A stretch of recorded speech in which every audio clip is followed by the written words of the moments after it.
नमस्कार दोस्तों, कैसे हो आप। कृष्णा क्लासेस 360 में आपका स्वागत है। तो आज आपके सामने फिर हाजिर हम एक और नए चैप्टर के साथ। जो आज का चैप्टर रहने वाला है हमारा वो है रोम की सभ्यता। तो रोम की सभ्यता को हम अच्छे प्रकार से डिटेल से जानने वाले हैं। अगर इससे पहले देखिए तो हमने दो चैप्टर अपने कवर किए थे। वो था आपका मिस्र की सभ्यता और तथा मेसोपोटामिया की सभ्यता। हमने दो सभ्यताएं कवर कर लिए। अब हम क्या है रोम की सभ्यता को भी जानने वाले हैं, क्योंकि क्या है हर एग्जाम में अगर एस्टेट में खास कर देखें तो यहाँ से क्या है एक क्वेश्चन आपका आता ही आता है, क्योंकि क्या है पिछले साल भी एक क्वेश्चन आया था। तो ऐसे करके क्या है हम जो जितने भी आपका वर्ल्ड हिस्ट्री का पोर्शन बनेंगे सभी के बारे में अच्छे से डिटेल से जानेंगे और कवर करेंगे सभी को। तो चलिए करते स्टार्ट। जो हमारा है रोम की सभ्यता, इसे भी आज हम इसी प्रकार से कवर करेंगे जैसे हमने पहले वीडियो देखे थे अच्छे प्रकार से। तो सबसे पहले देखेंगे रोम है जो मध्य इटली में टाइबर नदी, ये आप याद रखें क्योंकि क्या है यहाँ पर कौन सी नदी है, ये टाइबर नदी है। सबसे इंपॉर्टेंट है क्योंकि पूछ लेता है जबकि रोम की सभ्यता है किस नदी के किनारे बसी हुई है, तो वो आपका टाइबर नदी के किनारे बसी हुई है। ये क्या है आपके यहाँ से जो 7 पहाड़ियाँ हैं, इन 7 पहाड़ियों पर क्या है ये बसा हुआ है जो आपका रोम है। नदी कौन सी है, टाइबर नदी इसके किनारे है। और कितनी पहाड़ियाँ, इसकी आपकी 7 पहाड़ियाँ हो जाएंगी, इसलिए इसे 7 पहाड़ियों का नगर भी कहा जाता है, किसे, रोम को। आगे देखेंगे नदी द्वारा, जो नदियाँ है आपकी कौन सी थी, टाइबर नदी। नदी द्वारा समुद्र से जुड़ा होने के कारण रोम विदेशी व्यापार के लिए आदर्श स्थान था। बिल्कुल आदर्श स्थान देखें तो बहुत ही अच्छा स्थान था। क्यों, क्योंकि क्या है यहाँ से व्यापार करना बहुत ही आसान था। इसलिए पहाड़ी पर बसा होने और समुद्र से हटकर स्थित होने के कारण स्थल और जलमार्ग से हो सकने वाले आक्रमण से सुरक्षित था। अगर यहाँ से देखें क्योंकि इतना भी बिल्कुल टच में नहीं था समुद्र के, क्योंकि क्या है जो नदी थी वो जा रही थी समुद्र तक। तो ऐसे करके क्या है नदी जो समुद्र से टच थी। और देखेंगे यहाँ पर जो भूमि स्थल थी, और यहाँ पर देखें तो अगर तो जो आपका जो पहाड़ियाँ हैं उनके होने के कारण क्या है आक्रमणकारियों को खतरा यहाँ पर कम ही था। इटली के उत्तरी पश्चिमी भाग में लागुरियन जाति रहती थी। देखिए इसमें क्या हम रोम के जो प्राचीन इतिहास है उसके बारे में अभी कवर करेंगे, क्योंकि अगर देखेंगे जैसे जूलियस है आपका अगस्टस है वो बाद में आएंगे, उनके बारे में हम अच्छे प्रकार से जानेंगे। परंतु पहले क्या है हम जो रोम है उसके जो और प्राचीन है किस प्रकार का है, क्या है कहाँ के लोग वहाँ पर आए हैं, किन जातियों के लोग आकर बसे हैं और उन्होंने क्या क्या कदम उठाए हैं और किस प्रकार क्या है रोम गणतंत्र बना था, वहाँ तक हम चर्चा करेंगे इसमें। तो ये हमारे लिए सारे के सारे इंपॉर्टेंट पॉइंट है, क्योंकि इन्हें समझने के बिना हम क्या है आगे रोम की सभ्यता को हम समझ ही नहीं सकते। क्योंकि क्या है रोम का इतिहास है जो रोम की सभ्यता तो है ही, सभ्यता से पहले क्या है जो वहाँ का संस्कृति है इतिहास है वो भी जानना हमारे लिए जरूरी है। तो ये क्या है हम चर्चा करेंगे। उसके बाद में क्या है फिर किस प्रकार गणतंत्र बनता है रोम, किस प्रकार क्या है फिर वो लोकतंत्र बनेगा, और लोकतंत्र के बाद क्या है राजतंत्र बनेगा, वो सभी के बारे में अच्छे प्रकार से हम डिटेल से जानने वाले। तो सबसे पहले देखेंगे हम जो रोम है जो इटली के क्या है उत्तरी पश्चिम भाग में। अब देखेंगे जो एक जनजाति है इटली के क्या है उत्तरी पश्चिम भाग में क्या है जो लगुरियन जाति रहती थी। कहाँ पर रह रही आपकी ये जो इटली है, सॉरी इटली के उत्तर पश्चिम में रहती है। और आप देख सकते हो मतलब जाति रहती थी। और क्या है लोम्बार्डो के मैदान में गौल जाति, तो ये क्या है गौल जाति हमारे लिए इंपॉर्टेंट है, क्योंकि क्या आगे देखेंगे इनका रोल आएगा आगे भी। उनके देखिए नाम पर ये प्रदेश क्या है लानगुरिया, इसका ये है लानगुरिया और क्या है गीलिया कहते थे। अब देखो इन क्षेत्रों को क्या है लानगुरिया और क्या है गीलिया कहा जाने लगा। याद रखें इन पॉइंटों को, क्या है एग्जाम में ऐसे पॉइंट हमसे पूछ लेता है। उसके बाद देखेंगे 13वीं से 6ठी शताब्दी ईसा पूर्व के मध्य है इटली में 2 अन्य जातियां प्रवेश हुई। जैसे आपका एक थी आपका एट्रस्कन और आपके यूनानी, ये 2 जाति आती हैं एट्रस्कन और यूनानी। यूनानी जाति ने अपने उपनिवेश सिसिली और इटली में स्थापित किए। जो आपकी यूनानी जाति थी वो किस साइड है, सिसिली और इटली साइड है, यहाँ पर उन्होंने अपने उपनिवेश स्थापित किए। जबकि जो एट्रस्कन जाति है, ये एट्रस्कन है जाति क्या है हेरोडोटस के अनुसार, क्योंकि हेरोडोटस ऐसा बताते हैं कि वो क्या है एशिया माइनर। एशिया माइनर कौन सा है, अगर आज का देखें हम तो जो तुर्की देश है उसी को क्या हम एशिया माइनर कहते हैं, कि क्या है लीडिया प्रदेश से आई थी, यहाँ से क्या है वो आई है। अब देखेंगे एट्रस्कन की क्या है लिपि जो यूनानी लिपि पर आधारित थी, अभी तक अपठित है। जिस प्रकार क्या है हम हड़प्पा सभ्यता की लिपि को नहीं पढ़ सके हैं, इसी प्रकार क्या हम जो एट्रस्कन जो लोग थे उनकी जो लिपि थे उसे हम क्या है अभी तक पढ़ने में असमर्थी हैं। उसके बाद देखेंगे जो एट्रस्कन थे, एट्रस्कनों का धर्म बहुदेववादी थे, मतलब क्या एक देवता की पूजा नहीं करते थे। जिस प्रकार भारत में बहुदेववाद है उसी प्रकार क्या है जो एट्रस्कन थे वो भी बहुदेववादी थे। वे अपने देवताओं की मूर्तियां और उनके लिए मंदिर बनाते थे। जिस प्रकार के भारत में बनते उसी प्रकार क्या है ये भी उनके मंदिर बना रहे, परंतु इनके मंदिरों का आकार थोड़ा सा भिन्न है। और देखेंगे उन्होंने क्या है उन्हें प्रसन्न करने के लिए पशुओं और क्या मनुष्य की भी बलि दी जाती थी। सोचो कि वो जानवरों की बलि तो दे रहे हैं अपने देवताओं को प्रसन्न करने के लिए, मनुष्य की भी बलि देते थे। ऐसा ही अगर देखें तो प्राचीन भारत में भी होता था इसी प्रकार से। जो एट्रस्कन थे वो क्या है, गुम्बद और मेहराब से परिचित हैं। जो जिस प्रकार गुम्बद बनाया जाता है, गुम्बद और क्या है, किससे परिचित है वो, मेहराब जिस प्रकार बनाए जाते थे उनसे भी परिचित है। रोमनों की क्या है, नृत्य संगीत, प्रतिभोज और क्या है, क्रूर कीड़ा, प्रतियोगिता में रुचि थी। मतलब कंपटीशन होता था किस किस का, क्रूर कीड़ा, नृत्य जो नाच है, गान है, और प्रतिभोज इनका क्या है, कंपटीशन होता है, प्रतियोगिता हो रही है। में क्या है, एक तरीके से क्या है, फंक्शन होता था, ऐसा कह सकते हैं। ठीक, उसके बाद में क्या है, अंशतः एट्रस्कनों की क्या है, देन है। ये क्या है, सभी की सभी चीज़ें जैसे ये किसकी देन है, जो एट्रस्कन जाति आई थी यहाँ पर उनकी देन है। नृत्य, प्रतिभोज, क्रूर कीड़ा, ये सभी। अब देखेंगे जो एट्रस्कन थे गैलिया के दक्षिण और क्या है, एपिनाइन पर्वतमाला के पश्चिम में रहते थे। ये कहाँ रह रहे हैं, इस स्थान को याद रखें। कहाँ के, जो एपिनाइन, आपका एपिनाइन है, एपिनाइन तथा क्या है, गैलिया के दक्षिण में क्या ही रह रहे थे। जो क्या है प्रदेश, उनके नाम पर क्या है, प्राचीन काल में एट्रिया कहलाता था। इसी को क्या है, इन्हीं के नाम पर क्या है, ये एट्रुया कहलाता है ये। अब देखेंगे रोम नगर का निर्माण किसने किया है। यहाँ से अगर देखें, ये तो हो गया उनकी जो जनजाति वगैरह आई हैं, कहाँ से आई हैं, किस प्रकार आई हैं, कहाँ पर रह रही हैं, वो हो गया। अब देखेंगे जो हमारा है रोम का जो निर्माण है वो कौन करता है। यहाँ से अगर देखेंगे रोम का इतिहास जो मेन है यहाँ से शुरू होता है। जो क्या है, रोमुलस करता है रोम नगर का निर्माण, क्योंकि क्या है, हम रोम का ही पढ़ेंगे तो निर्माण कौन कर रहा है, रोमुलस कर रहा है। अब देखेंगे या आपका इनीज, एक और व्यक्ति यहाँ पर देखेंगे, इनीज सिनवियस, ये क्या है कि द्वारा क्या किया गया है। बाकी क्या है, जो ज़्यादातर इतिहासकार रोमुलस का ही मानते हैं। बाकी आगे देखेंगे, देखो रोमुलस ने क्या है, समाज के दो वर्गों, पैट्रिशन और क्या है, प्लीबेन। अगर देखिए यहाँ पर क्या है, दो वर्ग हैं। जैसे हमारा समाज देखेंगे भारत में 4 वर्गों में बटा हुआ था, ब्राह्मण, क्षत्रिय, वैश्य, शूद्र। इसी प्रकार क्या है, अगर यहाँ पर देखेंगे जो रोम का समाज है वो 3 वर्गों में था। बाकी क्या है, देखो रोमुलस ने इसे 2 भागों में किया था, बाद में अगर देखेंगे तो ये 3 भागों में विभाजित हो जाता है। जो तीसरा था आपका ह्यूमिलियोरिस, ये आपका तीसरा वर्ग था। बाकी अगर देखेंगे जो उच्च वर्ग है हमारा पैट्रिशियन है, और जो निम्न वर्ग है, साधारण वर्ग है, वो यहाँ पर अभी प्लेबियन है। एक और वर्ग आएगा, जब तीसरा वर्ग आएगा आपका ह्यूमिलियोरिस, तो ये ह्यूमिलियोरिस क्या है, ये तीसरा वर्ग बन जाएगा। और जो ये है आपका प्लीबेन है, ये आपका दूसरा वर्ग बन जाएगा। फिर बाकी ये क्या है, अभी बाद की बातें हैं। कोगिटिया क्यूरियाटा, ये क्या है, एक असेंबली है कोगिटिया क्यूरियाटा, एवं क्या है, सीनेट की स्थापना भी क्या है करते हैं। देखो सीनेट क्या है, कुछ लोगों का एक संगठन है, समूह है, जो राजा के ऊपर क्या है कंट्रोल करता था, वैसे ये। बाकी क्या है, अभी भी अब यहाँ पर क्या है, गणतंत्र है। बाकी अभी गणतंत्र नहीं है, यहाँ पर क्या है, अभी राजतंत्र है। तो जो सीनेट है वो क्या है, राजा की सहायता कर रहे हैं यहाँ पर अभी। जो आपके दोनों ही संस्था हैं, ये असेंबली दोनों ही, हाँ, क्यूरियाटा भी और ये आपका सीनेट भी।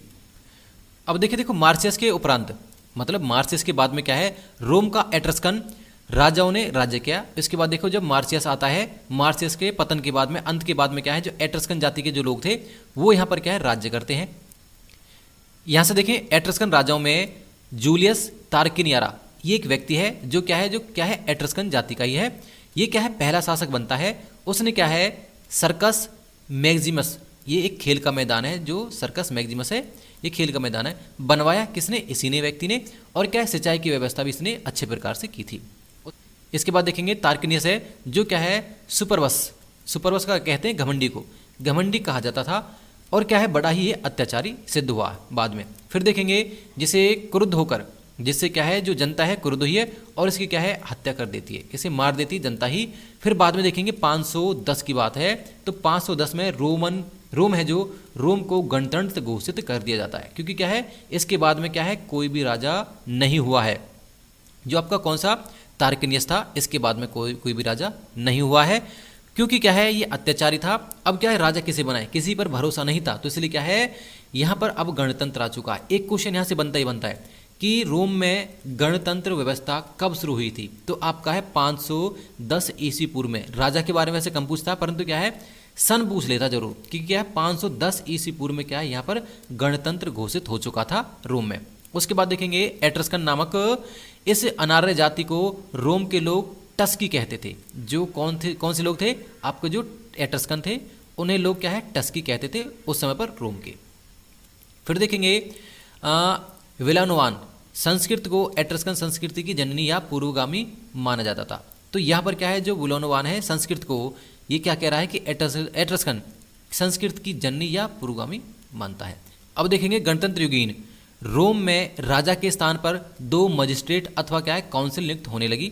जैसे मैंने आपको बताया था, क्योंकि क्या है गणतंत्र बन चुका है, अब राजा नहीं मिलेगा हमें, तो राजा की जगह क्या है जो शासन चला रहे हैं, यहाँ पर 2 संस्थाएं हैं, मजिस्ट्रेट और काउंसिल है, ये दोनों क्या है नियुक्त की जाती थी। इसमें क्या है काफ़ी व्यक्ति होते थे, लोग थे। आगे जानेंगे। देखें गणतंत्र की स्थापना के साथ ही रोम में पैट्रिशियनों और क्या है प्लेबियनों में संघर्ष प्रारंभ हो गया, क्योंकि क्या है ये कह रहे थे जो आपका प्लेबियन थे वाले कि हमें भी क्या है जो सत्ता है या जो आपने संस्थाएं बनाई है हम इसमें भी भाग लेंगे। परंतु क्या है जो पैट्रिशियन थे ये इनकी बातें मान नहीं रहे थे। क्या है इन्हें कम अधिकार दिया जा रहा था। अगर मेन बात बताएं तो जो प्लेबियनों को कम अधिकार दिया जा रहा था, पैट्रिशियन को ज़्यादा अधिकार प्राप्त थे, तो इसलिए क्या है दोनों के बीच में संघर्ष होता है।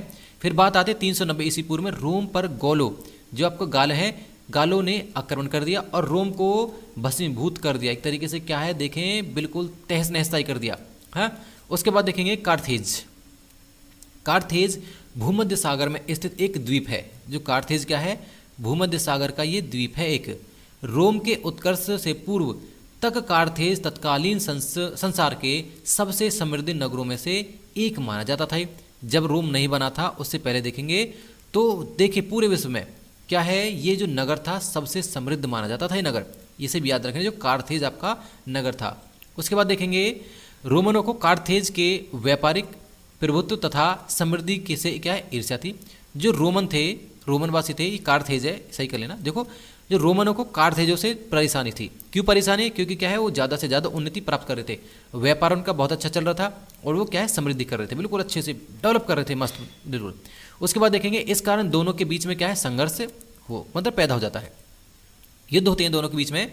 उसके बाद देखेंगे 3 युद्ध होते हैं, जो कार्थेज के 3 युद्ध होते हैं, जिसे हम क्या है प्यूनिक युद्ध कहते हैं। जैसे कार्थेज और क्या रोम के बीच में 3 युद्ध लड़े गए जिसे हम प्यूनिक युद्ध कहते हैं के नाम से जानते हैं। तीनों के बारे में हम चर्चा करेंगे सभी। ये क्या है कब से कब लड़े गए हैं? 264 से आपका 146 ईस्वी पूर्व के बीच में लड़े गए हैं। उसके बाद देखेंगे प्यूनिक युद्धों का इतिहास लिखने वाला इतिहासकार कौन है? आपका पोलिबियस। ये व्यक्ति है जिसने क्या है इन प्यूनिक जो युद्ध हुए हैं उसका इतिहास लिखा है। बाकी फिर भी हम क्या तीनों युद्ध के बारे में थोड़ी थोड़ी चर्चा करेंगे। देखो जब प्रथम प्यूनिक युद्ध हुआ था कार्थेजो और किसके बीच हुआ है?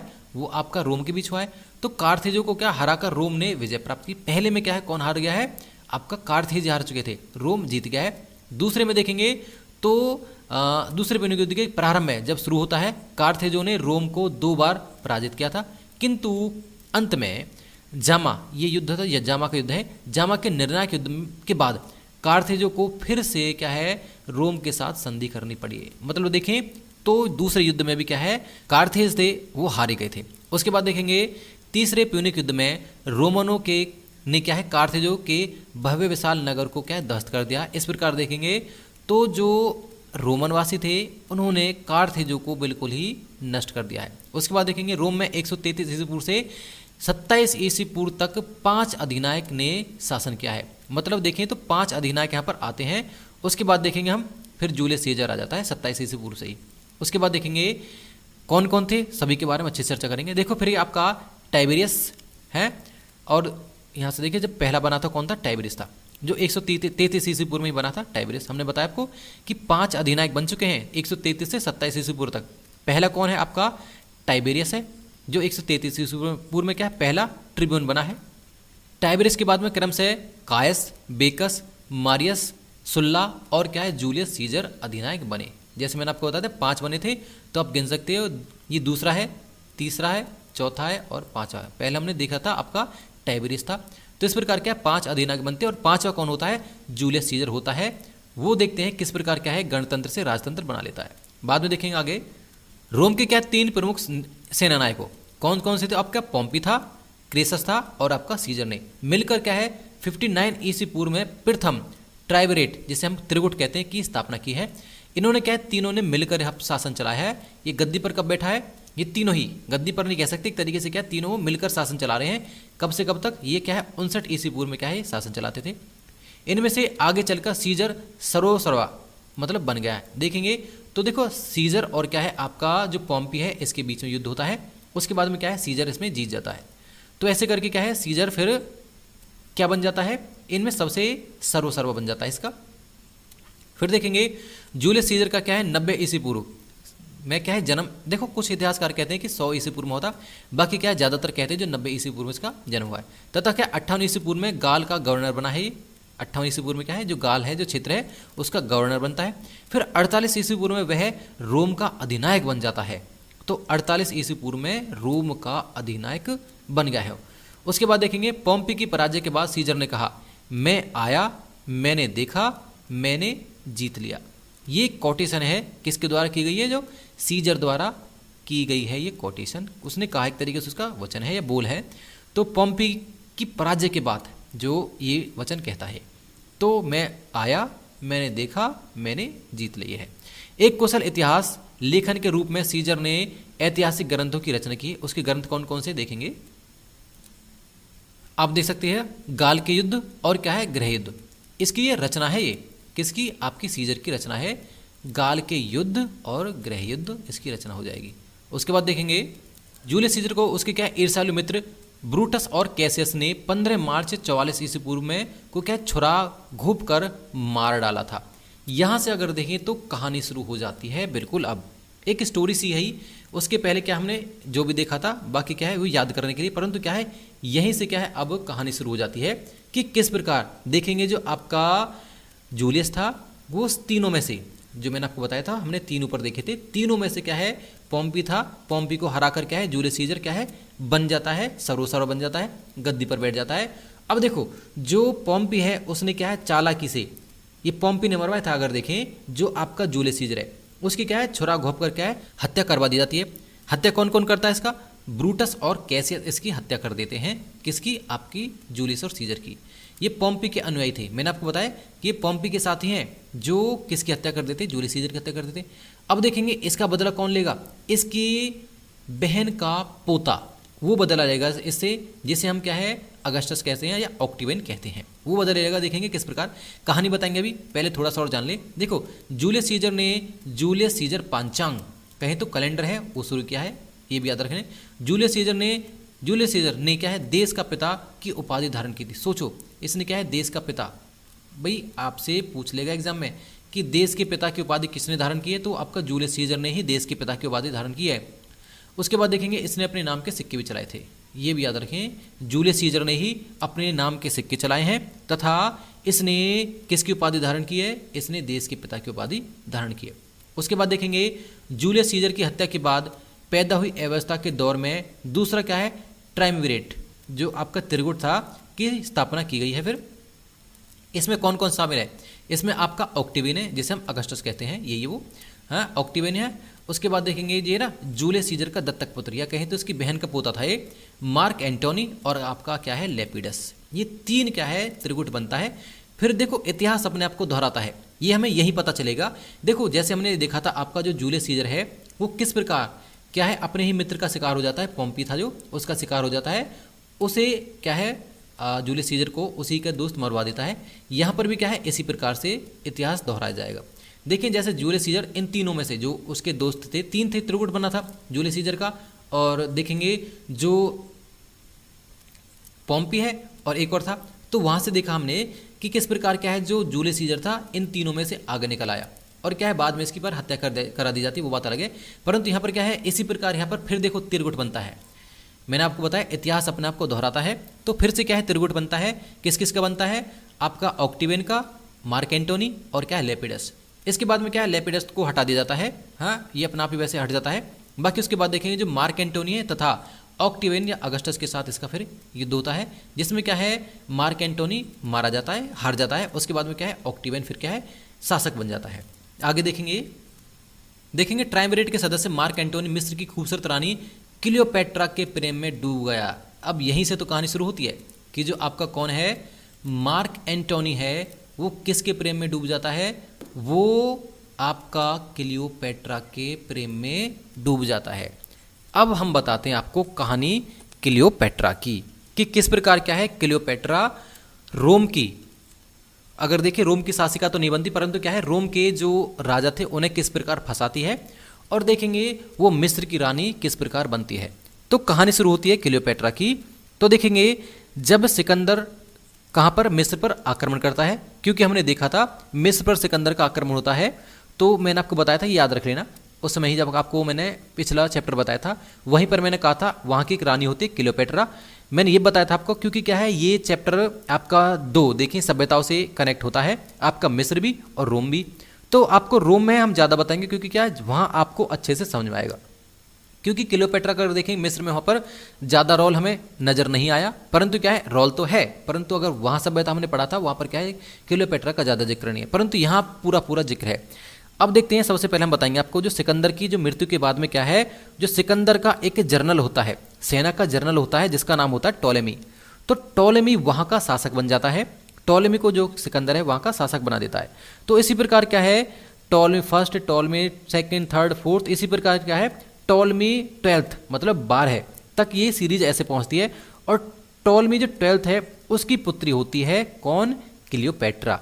ये क्लियोपेट्रा में देखेंगे तो फर्स्ट सेकंड थर्ड चल रही है, ये क्लियोपेट्रा 7th है अगर देखें तो, वैसे हम क्लियोपेट्रा ही कहेंगे, वैसे 7th नंबर की थी। इसी प्रकार सीरीज में देखें तो टॉलेमी 12वें की पुत्री ये थी क्लियोपेट्रा। अब देखो वहाँ पर ये प्रथा प्रचलित थी कि वो अपने ही भाई से शादी कर लेते थे। यहाँ पर इसी प्रकार क्या है, जो क्लियोपेट्रा थी अपने भाई टॉलेमी 13 और टॉलेमी 14 या 14वें से क्या है शादी कर लेती। टॉलेमी जो 13वां होता है उसे वो मरवा देती, परंतु क्या है टॉलेमी 14वें को क्या है फिर वो अपना पति बनाती है। परंतु क्या है यहाँ पर देखेंगे वो चालाक थी। चालाक कैसे थी?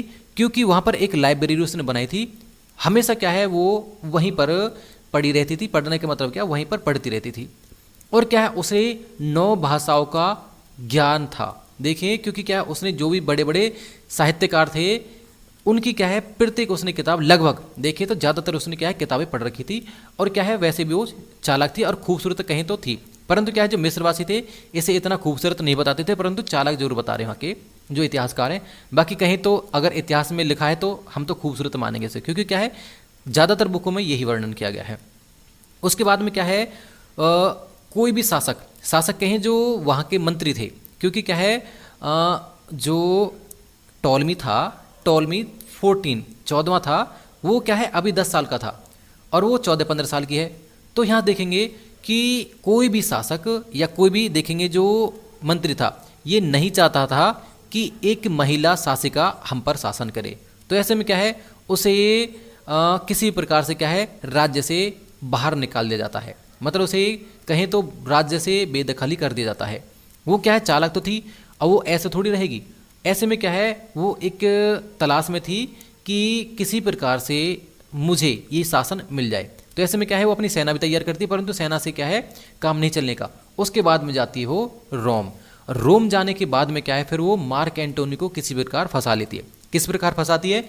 तो क्या है कालीन होता है, कालीन में लिपट कर क्या है राजा के सामने पेश हो जाते हैं। क्योंकि क्या है कालीन बेचने वाला कहें तो कालीन बिछाने वाला आता है उसके रूम में, और जो वो व्यक्ति होता है वो उसी का आदमी होता है क्लियोपेट्रा का ही। तो ऐसे में क्या है कालीन में लिपट कर क्या है वो पहुंच जाती है राजा के पास, और राजा उसे देखते ही क्या है उसके कहें तो अट्रैक्ट हो जाता उससे, है उसके जाल में कहीं तो फंस जाता है। और क्या है उसी से क्या है उसके प्रेम में फंस जाता है। उससे शादी तो नहीं करता, परंतु क्या है देखेंगे वो बाद में क्या है फिर जो मार्क एंटोनी है, जो मार्क एंटोनी अभी वो क्या है उसे मना लेती है कि भाई मिस्र का जो है मुझे रानी बना दी जाए। तो ऐसे में क्या है जो मार्क एंटोनी है कहाँ पर चला जाता है, वो चला जाता है मिस्र, और मिस्र को लेता है जीत। और ऐसे में क्या है क्लियोपेट्रा को क्या है वहाँ की रानी घोषित कर देता है। जो मार्क एंटोनी होता है उससे पहले क्या है जो जूलियस सीजर होता है, हमने अभी थोड़ा सा रह गया था, बाकी जो जूलियस सीजर रहता है उसी के साथ भी ऐसा ही करती है कि क्या है उसे फंसा लेती है और रोम पर अधिकार कर लेती है। हाँ फिर दोबारा क्या, क्योंकि क्या है जो जूलियस सीजर है उसकी तो हत्या कर दी जाती है चाकू घोंपकर, फिर क्या है फिर से अकेली हो जाती है। अब क्या है फिर एक और क्या है कोई ढूंढती है, उसके बाद में क्या है इसे मिलता है फिर कौन, मार्क एंटोनी। तो मार्क एंटोनी को फिर फंसा लेती है। याद रखें सबसे पहले क्या है जूलियस सीजर को फंसाती है, और जूलियस सीजर को फंसाने के बाद में फिर क्या है मार्क एंटोनी को फिर फंसा लेती है। ये दोनों को एक तरीके से फंसाती है। फिर बाद में क्या है मार्क एंटोनी कहाँ जाता है, फिर वो चला जाता है मिस्र चला जाता है। मिस्र जाने के बाद में क्या है जो अगस्टस है वो क्या है जनता को भड़का देता है और कह देता है क्योंकि क्या है वो मिस्र में एक बार हार जाता है, वो कह देता फिर कि ये हमारे योग्य नहीं है, क्योंकि वो वहीं हार गया और यहाँ कैसे शासन करेगा। तो ऐसे में क्या है जो मार्क एंटोनी है उसकी हत्या कर दी जाती है, और फिर क्या है, जो क्लियोपेट्रा है वो भी क्या है, फिर बाद में कुछ कहते हैं जहर खाकर, कुछ कहते हैं क्या है या सांप से कटवाकर, कुछ भी कहें क्या है, वो जहर के कारण उसकी क्या है मृत्यु हो जाती है। तो ये थी कहानी क्लियोपेट्रा की और मार्क एंटोनी, और उसके पहले किससे फंसाती है वो जूलियस सीजर को फंसाती है। तो ऐसे करके क्या है ये देखा था हमने उसके बारे में। अब चलते हैं नेक्स्ट, अब अपने टॉपिक पर लौटते हैं और देखते हैं। देखो ट्रायमविरेट के दूसरे सदस्य क्या है, ऑक्टिवन, जो अगस्टस हो जाए है 31 ईस्वी पूर्व में क्या है, एक्टियम के युद्ध में, एक्टियम के युद्ध में किसे पराजित करता है, मैंने आपको बताया ये मार्क एंटोनी को फिर क्या है पराजित कर देता है, क्योंकि मार्क एंटोनी का इसके बीच में फिर क्या युद्ध भी होता है। उसके बाद देखेंगे क्या आपका ये ना आपका तथा क्लियोपेट्रा, दोनों ने क्या है आत्महत्या कर ली। मैंने आपको बताया दोनों ही क्या है आत्महत्या कर लेते हैं। मिस्र को रोमन साम्राज्य में क्या है मिला ले गया। इसके बाद में जो मिस्र है, मिस्र को भी क्या है रोम में मिला देते हैं। और ऑक्टेवियन है जो भी क्या है क्लियोपेट्रा के प्यार में फंसता था। अगर देखें जो आपका ऑक्टेवियन है वो भी एक बार क्या है इसके प्यार में फंस गया था। बाद में देखेंगे आगे देखो एक्टियम युद्ध में क्या है सफलता के बाद ऑक्टियम वापस क्या है रोम आया और उसने सीजर की उपाधि धारण की, क्योंकि क्या उसने सीजर की उपाधि धारण करता है जो ऑक्टियम होता है, तथा प्रिंसिपेट, ये प्रिंसिपेट अगर देखिए प्रिंसिपेट और क्या है एम्परेटर जैसी उपाधियां भी उसने धारण की है। उसके बाद देखेंगे सीनेट ने क्या है ऑक्टिवियन को अगस्टस की उपाधि से वशीभूत या कहें विभूषित किया है, और क्या है भविष्य में वह अगस्टस सीजर के नाम से विख्यात है। तभी क्या है यहाँ पर अगर देखें ये आपको मिलेगा सीजर, ये जूलियस सीजर नहीं है, ये अगस्टस सीजर है पर, ठीक। तो इसमें अगर आप हैरान ना हो, अगस्टस का शासनकाल प्राचीन रोम सभ्यता का स्वर्णकाल कहा जाता है। ये भी याद रखें जो अगस्टस का शासनकाल है स्वर्णकाल है। अगस्टस के शासनकाल के साथ ही शांति का युग, क्योंकि क्या है जो इसके प्रतिरोधी थे सभी मारे जाते हैं, तो इसलिए क्या है अब शांति का युग शुरू हो जाता है, जिसे क्या है पैक्स रोमाना, याद रखें भाई पैक्स रोमाना क्या है जो शांति युग है उसे पैक्स रोमाना कहा गया है। फिर देखेंगे 27 ईस्वी पूर्व में ऑक्टिवियन ने सम्राट की पदवी धारण की। मैंने आपको बताया था ना कि 27 ईस्वी पूर्व से 14 ईस्वी पूर्व तक क्या है ये सम्राट बन जाता है।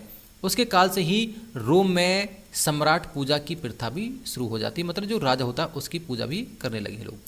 आगे देखेंगे अगस्टस, ये अगस्टस लिखा है, अगस्टस के काल में मैक्सिमम ये स्टेडियम का क्या निर्माण हुआ है। इस देखो ये बहुत बड़े एक तरीके से स्टेडियम होता था। अगस्टस के अंतिम वंशज नीरो ने संगीत कला साहित्य और स्थापत्य को प्रोत्साहन दिया है। अगर देखेंगे नीरो देखें तो थोड़ा सा आलसी भी है यहाँ पर देखें तो। उसके बाद देखेंगे नीरो के बारे में जानेंगे ही कि जब नीरो बांसुरी बजा रहा था, जब रोम जल रहा था, ये कोटेशन है कि जब रोम जल रहा था तो नीरो बांसुरी बजा रहा था। देखो उस समय क्या है रोम में भयंकर अकाल पड़ा था, जिसके कारण क्या है लाखों लोग मृत्यु के ग्रास हो गए। किसके समय में, ये नीरो के समय में ही है। तो आगे देखेंगे नीरो के लिए कहा जाता है, इसके लिए क्या है क्या कहा जाता है, जब रोम जल रहा था तब नीरो है, ये नीरो बांसुरी बजा रहा था। उसने क्या है 68 ईस्वी में आत्महत्या फिर कर ली थी। फिर नीरो क्या है आत्महत्या कर लेता है। अब देखेंगे कंस्टेंटाइन आता। फिर कंस्टेंटाइन प्रथम ने रोम साम्राज्य के लिए एक नई राजधानी का निर्माण कराया और अपने नाम पर उसका क्या है नाम रखा है। नाम क्या है आपका कॉन्स्टेंटाइनोपल, कॉन्स्टेंटिनोपल उसका नाम है, जिसे कहते हैं कुस्तुनतुनिया कहते हैं। रखा किसने, कंस्टेंटाइन ने एक नई राजधानी कॉन्स्टेंटिनोपल नाम रखा, जिसे कुस्तुनतुनिया कहते हैं। कॉन्स्टेंटिनोपल या कंस्टेंटाइन प्रथम ने ईसाई मत को स्वीकार किया था। देखो अगर यहाँ से गौर करें ऐसे क्वेश्चन आते हैं बिल्कुल कि इसने क्या है ईसाई मत को कबूल जरूर किया है, परंतु क्या है राजधर्म घोषित नहीं किया है। आगे देखेंगे इसमें देखेंगे देखो किंतु प्रजा के मामले में धर्म सहिष्णु, देखेंगे तो किसी पर जबरदस्ती नहीं की धर्म की, तथा ईसाई धर्म को राजधर्म घोषित नहीं किया है इसने, ये जरूर देखिए। सम्राट का है डायोक्लिशियन के काल में हजारों ईसाइयों को फांसी चढ़ा देगा। एक तरीके से क्या ईसाइयों को विरोधी है डायोक्लिशियन है जो। उसके बाद देखेंगे देखो 392 ईस्वी में सम्राट थियोडोसियस, ये होता है थियोडोसियस होता है जो शासक है, ने ईसाई धर्म को फिर क्या राजधर्म घोषित कर देता है इसे। अगर देखेंगे जो आपका कंस्टेंटाइन था उसने राजधर्म घोषित नहीं किया था, परंतु क्या है ये राजधर्म से घोषित कर देता है। अब देखेंगे जो आपका कंस्टेंटाइन है, कंस्टेंटाइन प्रथम है, उसने क्या देखेंगे 4.5 ग्राम का शुद्ध सोने का सिक्का सॉलिडस चलाया था। यही क्वेश्चन आया था पिछली बार एचटेट में कि किसने सॉलिडस सिक्का चलाया था, तो कंस्टेंटाइन ने सॉलिडस नामक सिक्का चलाया था। रोमन सम्राट जो आपका थियोडोसियस आया है जो नेक्स्ट है, ने क्या है संपूर्ण रोम साम्राज्य को पूर्वी और पश्चिमी दो भागों में बांट देता है। इसे कौन है आपका थियोडोसियस है, जो रोम को दो हिस्सा कर देता है। पश्चिमी साम्राज्य 476 ईस्वी पूर्व में जर्मन की बर्बर जातियों के आक्रमण से समाप्त हो गया। जो पश्चिमी हिस्सा था वो क्या है, जो जर्मन की क्या है बर्बर जाति, उनसे क्या है समाप्त हो गया है। तथा पूर्वी साम्राज्य 1453 में तुर्की के आक्रमण द्वारा समाप्त हो गया। तुर्की में अगर देखेंगे ससानी वंश आता है 1453 में क्या है इस वाले क्षेत्र को जीत लेता है। जब हम पुनर्जागरण पढ़ेंगे आपका उसमें टॉपिक टच करेगा बिल्कुल कि क्या है किस प्रकार जो ससानी वंश है, जो तुर्की में एक जनजाति है या कहें तो एक साम्राज्य है, साम्राज्य किस प्रकार शक्तिशाली उभरता है। क्योंकि क्या है अगर देखेंगे वो पूर्वी साइड इसलिए नहीं जाता क्योंकि वहाँ पर कौन है, वहाँ पर है आपका चंगेज खां है, तथा इसलिए क्या है वो पश्चिमी साइड बढ़ता है। और पश्चिमी साइड में कौन होता है आपका, ये रोमन साम्राज्य होता है। तो इस प्रकार देखेंगे दोनों पूरा अगर देखें रोमन साम्राज्य का अंत 1453 तक हो जाता है। बाकी देखेंगे रोमन राजा, राज्य के न्यायाधीश ये सभी होते थे। न्यायाधीश प्रधान है, सेनापति प्रधान, पुजारी ये होते थे। उसके बाद देखेंगे आपका कोमिटिया क्यूरियाटा, कोमिटिया क्यूरियाटा की बैठक बुलाते थे वो, एक तरीके से सभी जो असेंबली होती थी उसकी बैठक बुला रहे हैं। इसकी सत्ता को क्या है इम्पीरियम कहते थे इसकी सत्ता को, ये भी याद रखें आप बिल्कुल। अब देखें तो देखो रोमन क्या है पेट्रिशियन जो 30 क्यूराई अथवा क्या है वाइस में विभाजित थे। ये क्या है इस प्रकार क्या है विभाजित है, ये जो आपके रोम के जो क्यूरियाई हैं में विभाजित थे। इन्हीं से क्या है निर्मित होने के कारण उन्हें क्या असेंबली कोमिटिया क्यूरियाटा कह दिया गया था। जो असेंबली थी वो कौन से क्या कह दिया गया, कोमिटिया क्यूरियाटा कह दिया जाता उसे। कोई भी नया बिल, अगर कोई भी जिस प्रकार देखते हैं नया बिल जो भी क्या है कोमिटिया क्यूरियाटा में स्वीकृत के बिना क्या है कानून नहीं बन सकता था। अगर देखेंगे एक संस्था है जो राजा पर थोड़ा सा कंट्रोल करने की कोशिश कर रही, लेकिन यह किसी बिल पर बहस न करके, मतलब बहस नहीं होती थी, अपना जो मत है हाँ या ना में देती थी बस। अगर बिल पास हो रहा तो ठीक है हाँ कर दो, ना है तो ना कर दो। उसके बाद देखेंगे इस सभा ने कोमिटिया क्यूरियाटा के अधिकांश अधिकार हड़प लिए और क्या है राज्य की सर्वोच्च संस्था बन गई। जो दूसरी सभा बनी है उसने क्या है कोमिटिया क्यूरियाटा के क्या है सारे अधिकार छीन लिए गए। रोमन की दूसरी सभा जो सीनेट थी, यही तो थी वो सीनेट थी, जिसमें क्या है 300 सदस्य थे। जो कितने सदस्य इसमें 300 सदस्य थे शुरुआत में। राजा द्वारा क्या है वयोवृद्ध जो बूढ़े व्यक्ति थे जो उम्र दराज थे पेट्रिशनों में क्या है चुने जाने लगे। ये आपके फिर उसके बाद में जो सीनेट थे उसमें वृद्ध व्यक्ति चुने जाने लगे हैं। सिद्धांत तय, मतलब जो सिद्धांत था सीनेट केवल परामर्शदात्री सभा थी। जो सीनेट क्या थी वो परामर्श देती थी राजा को, लेकिन क्या है व्यवहार में उसकी परामर्श के विरुद्ध कार्य करने का साहस बहुत कम राजा कर पाते थे। मतलब अगर देखें जो सीनेट आपकी इतनी शक्तिशाली हो चुकी है कि इससे कोई मना नहीं कर पा रहा है कि जो भी ये कह रहे हैं राजा से। राजा की मृत्यु हो जाने पर नए राजा के चुनाव तक राजसत्ता सीनेट के हाथों में ही होती थी। उसके बाद देखेंगे एस्कन नरेश क्या है खर्जियस, एक व्यक्ति है ने रोमन शासन व्यवस्था में सामान्य जनों को कुछ भाग लेने का क्या है अवसर देने के लिए क्या है कोमिटिया क्या है सेंचुरियाटा, ये एक और संस्था है जो इसमें क्या है कोमिटिया सेंचुरियाटा की स्थापना करता है, जिसमें क्या है जो एक सेनेट होते हैं एक आपका सेंचुरियाटा हो गया है। इस प्रकार देखिए तो दो संस्थाएं बन चुके हैं। ये आपकी सेंचुरियाटा जो आपका निम्न वर्ग की है और ये क्या सेनेट जो आपकी बूढ़े बड़े और क्या है थोड़े से उच्च वर्ग की है। अब देखेंगे आपका जो है प्लेबियनो से क्या है प्लेबियनो से सर्वप्रथम पेट्रिशियन मजिस्ट्रेटों की क्या है निरंकुशता का अंत करने के लिए संघर्ष किए। इसके लिए क्या उन्होंने रोम त्याग की नीति फिर अपनाई है। मतलब ये कह रहे हैं कि भैया या तो हमें भी अधिकार दो वरना हम रोम त्यागेंगे। और रोम त्याग कैसे, क्योंकि क्या है वो कामगर थे एक तरीके से, उन्हीं से काम चल रहा था। फिर क्या है इनकी बातें मान ली जाती है। देखेंगे आगे रोम त्याग की क्या है प्लेबियनों की नीति से के चलते क्या है पेट्रिशन ऐसा होने लगे, क्योंकि रोम के सैनिक कृषक व्यापारी और क्या दस्तकार यही प्लेबियन लोग थे। मैंने आपको बताया इनके बिना काम चल ही नहीं सकता, क्योंकि क्या है ये कामगर लोग थे। तो जब रोम त्याग ही देंगे तो क्या है फिर काम कैसे चलेगा। अतः क्या है पेट्रिशनों को क्या है प्लेबियनों की शर्तों को मानना पड़ा। फिर उसके बाद देखेंगे बाद में फिर शर्त लगाते हैं। पेट्रिशन दो ट्रिब्यून नाम के क्या है प्लेबियन अधिकार नियुक्त करने को तैयार हो गए। मतलब अब क्या है यहाँ से देखेंगे इनके दो अधिकारी नियुक्त करने के लिए तैयार हो जाते हैं जो आपका पेट्रिशन है प्लेबियनों के। और देखेंगे जिसको क्या मजिस्ट्रेटों के निर्णय और क्या है सेनेट के आदेशों को रद्द करने का अधिकार दिया गया था। मतलब इन्हें क्या है कुछ अधिकार दिया गया था, अगर कुछ गलत हो रहा है तो इन्हें अधिकार है पूरा कि उसे क्या है मना कर सकते हैं। अब क्या है एडाइल, ये एडाइल है नाम के क्या है 2 अन्य पदाधिकारी भी क्या है नियुक्त किए। ये अन्य एक 2 पदाधिकारी और नियुक्त करते हैं जो क्या है प्लेबियनों की कानून समस्याओं की क्या है समीक्षा करते थे कि कानून ठीक है या गलत है। फिर बात आती है दोबारा से, अब देखेंगे 471 ईस्वी पूर्व में क्या है जो आपका प्लेबियन है, प्लेबियन लॉ द्वारा क्या है एक लॉ लाते हैं जो आपको हमने पहले देखा था, एक कानून लागू कर दिया है प्लेबियन के लिए द्वारा क्या है एडाइल और क्या है ट्रिब्यून। ये ट्रिब्यून है चुनने का क्या है अधिकार प्लेबियनों की काउंसिल को दे दिया गया है। मतलब आपको क्या है जो ट्रिब्यून है उन्हें चुनने का अधिकार भी किसकी काउंसिल को दे दिया है, प्लेबियनों की काउंसिल को ही दे दिया गया है।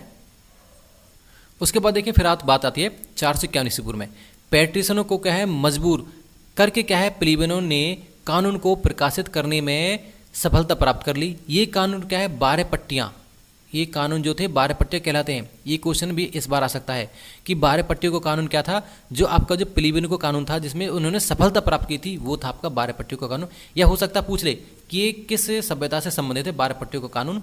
तो अगर देखें तो 12 पट्टियाँ जहाँ अगर देखें तो हमें मेसोपोटामिया से लगता है, परंतु क्या मेसोपोटामिया से ना होकर ये रोमन सभ्यता से आ जाएगा।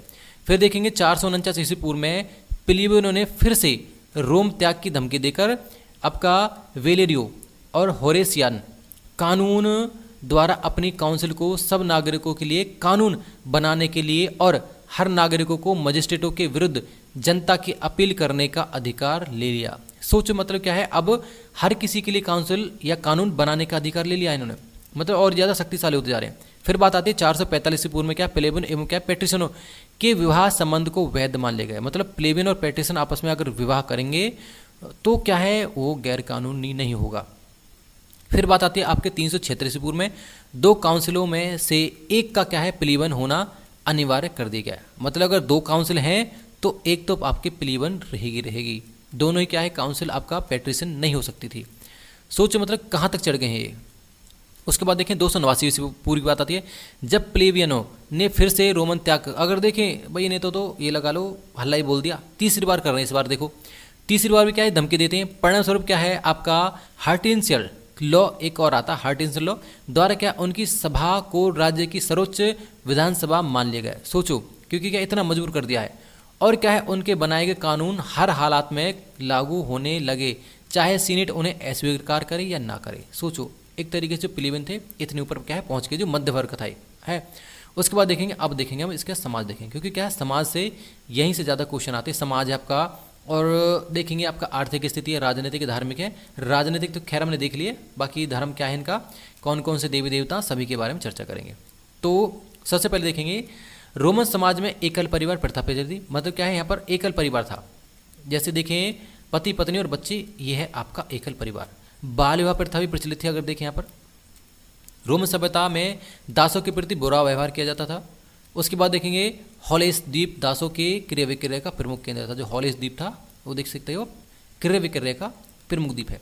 अब देखेंगे आपका कोलोसियस, एक क्या विशाल अखाड़ा, ये अखाड़ा है कोलोसियस, जहाँ गुलामों को आपस में लड़ाने या भयानक जानवरों से संघर्ष करने के लिए विवश किया जाता। सोचो यहाँ पर क्या है, आपने फिल्मों में देखा होगा, एक क्या है चारों तरफ से क्या है लोग ऊपर बैठे रहते थे, शेड छोड़ी जाता था इस एक मैदान में, तो चारों तरफ उसके सीढ़ियाँ बनी होती थी, उससे क्या है उन्हें लड़ना पड़ता था। आपने फिल्मों में जरूर देखा होगा, जो आपकी हॉलीवुड की जो फिल्म है उनमें ज़्यादातर होता है ऐसा।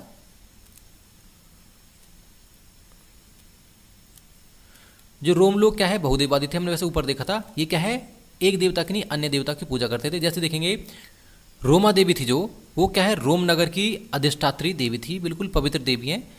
और उसके बाद देखेंगे रोम लोगों का सर्वोच्च देवता जुपिटर था, ठीक याद रखना। वो क्या है आकाश का देवता तथा रोम का संरक्षण देवता था जो जुपिटर था। अब देखेंगे वेस्ता अग्नि का देवता था, देख सकते हो जो वेस्ता आपका अग्नि का देवता है। मार्स है जो युद्ध का देवता था। अपोलो संगीत और कला का देवता था। नेपच्यून है जो आपका समुद्र का देवता था। इन देवताओं को याद रखिए कौन सा देवता है, पूछ लेता है एग्जाम में। अब देखेंगे जो विनर्मा है, विनर्मा बुद्धि की देवी एवं क्या है उद्योग धंधों की देवी थी। वीनस प्रेम की देवी थी आपकी जो। उसके बाद देखेंगे जो जूनो है स्वर्ग की रानी थी। जूनो हमने बताया आपका वो स्वर्ग की रानी थी। रोम धर्म में क्या है पुजारी वर्ग को अधिक महत्व स्थान प्राप्त था। रोमन पुजारी को पॉन्टिफ ये कहा जाता था, याद रखना पॉन्टिफ कहा जाता था किसको, रोमन पुजारियों को। रोम में उनको प्रशिक्षित करने वाली एक सभा थी, जो क्या है कॉलेज ऑफ पॉन्टिफस ये कहलाती थी। पॉन्टिफूस है ये, या पॉन्टिफस कह लो, ये कहलाती थी। जो थे कौन थे, जो रोम के पुजारी थे, उन्हें जो शिक्षित करती थी वो संस्था थी। उसके बाद देखेंगे जब का पूर्वी रोमन सम्राट जब का जस्टिनियन के समय ट्रिबोलियन की अध्यक्षता में 10 विद्वानों को एक आयोग गठित कर कानूनों को संशोधित और क्या है परामर्जित तथा परिवर्धित कराया गया, जिसे क्या है जस्टिनियन कोड कहते हैं। ये क्या है सबसे ज़्यादा इंपॉर्टेंट है कि जस्टिनियन लॉ है, जो कानून है किसके समय बना था, वो आपका जस्टिनियन के कानून के अंतर्गत, ये जस्टिनियन जो राजा बना था उसी के अंतर्गत ही बनाया गया था।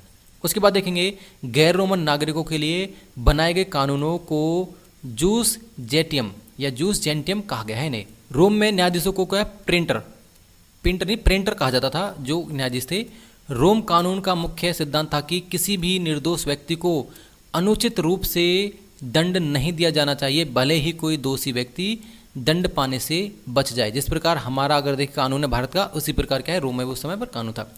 ईनिड नामक महाकाव्य के लेखक वर्जिल अगस्टस के दरबारी थे। सोचो जो अगस्टस के वर्जिल था, वर्जिल ने लिखी कौन सी ईनिड जो महाकाव्य है। ईनिड क्या है वहाँ की पवित्र देखें तो पुस्तक है, या महाकाव्य पूरा। वर्जिल की मृत्यु के बाद उसका जो मित्र है हॉरेस अगस्टस के दरबार में राजकवि हो गया। कवि हॉरेस ने क्या है गीति काव्य का विकास किया है, ये हो गया। उसने क्या अपनी रचनाओं में तत्कालिक काव्य जीवन का सुंदर वर्णन किया है। उसकी प्रसिद्ध रचनाएं हैं ओडिस और सेटायरस, इसकी क्या है रचना है। अब देखें रोम का सबसे बड़ा इतिहासकार लिवी, जो सबसे बड़ा इतिहासकार कौन है लिवी है, जिसने क्या रोम का इतिहास लिखा था। इसने अगस्टस का समकालीन था ये जो लिवी था। रोमन दर्शन में सबसे बड़ा नाम संत अगस्टीन का होता है जो आता है।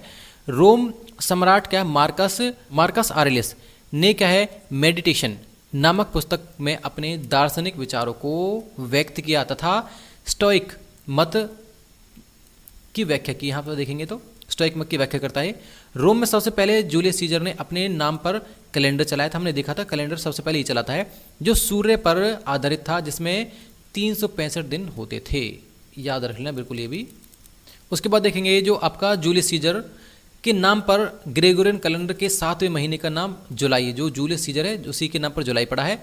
और आपका अगस्टस सीजर के नाम से क्या है जो आपका अगस्त पड़ा है। टॉलमी ने भूगोल का क्या है ग्रंथ ज्योग्राफी लिखा है। टॉलमी ने अगर देखें तो टॉलमी क्या लिखता है भूगोल लिखता है। प्लिनी जो ने क्या प्राकृतिक इतिहास लिखा है, इसकी रचना है। रोम के प्रमुख जो त्यौहार है आपका अम्बरवालिया, खेतों के क्या है शुद्धिकरण से संबंधित है। ये अम्बरवालिया पूछ लेगा अम्बरवाली क्या है, तो खेतों के शुद्धिकरण की से संबंधित त्यौहार है। सार्वजनिक स्नानागार रोम के शहरी जीवन की मुख्य विशेषता है। जिस प्रकार हम हड़प्पा सभ्यता में देखते हैं आपका मोहनजोदड़ो से एक स्नानागार प्राप्त होता है, इसी प्रकार यहाँ पे क्या है कि सार्वजनिक स्नानागार है। रोमन लोगों ने लैटिन भाषा के विकास और क्या है प्रसार किया है, लैटिन भाषा को ज़्यादा बढ़ावा दिया उन्होंने। तो इस प्रकार देखिए हमारा चैप्टर खत्म हो जाता है। और अब क्या है हम नेक्स्ट जो करेंगे वो देखेंगे, जहाँ तक करेंगे हम अपना जो चैप्टर करेंगे वो कोशिश करेंगे कि आपका इस्लाम धर्म के बारे में करें। बाकी क्या है अन्य भी सभ्यताएं रहती है, जैसे आपका इनका है माया है, हैजटैग है और अन्य भी थोड़ी सी सभ्यता है, उनके बारे में और चर्चा करेंगे। जैसे चीन की भी सभ्यताएं अगर देखें तो आई होप क्या है यहाँ तक आपकी चीज़ें समझ आएंगी। और हम क्या है अब मिलते हैं नेक्स्ट वीडियो में, और वहाँ पर क्या है अच्छे प्रकार से इसी प्रकार से चर्चा करने वाले हैं हम सभी टॉपिक के बारे में वर्ल्ड हिस्ट्री में, क्योंकि हमें पता है वर्ल्ड हिस्ट्री से लगभग मैंने काउंट किए थे 12 से 13 क्वेश्चन आपके पूछता है। तो बने रहे हमारे साथ और चैनल को भी कर ले सब्सक्राइब, और मिलते हैं आपको नेक्स्ट पार्ट में। अब तक के लिए धन्यवाद।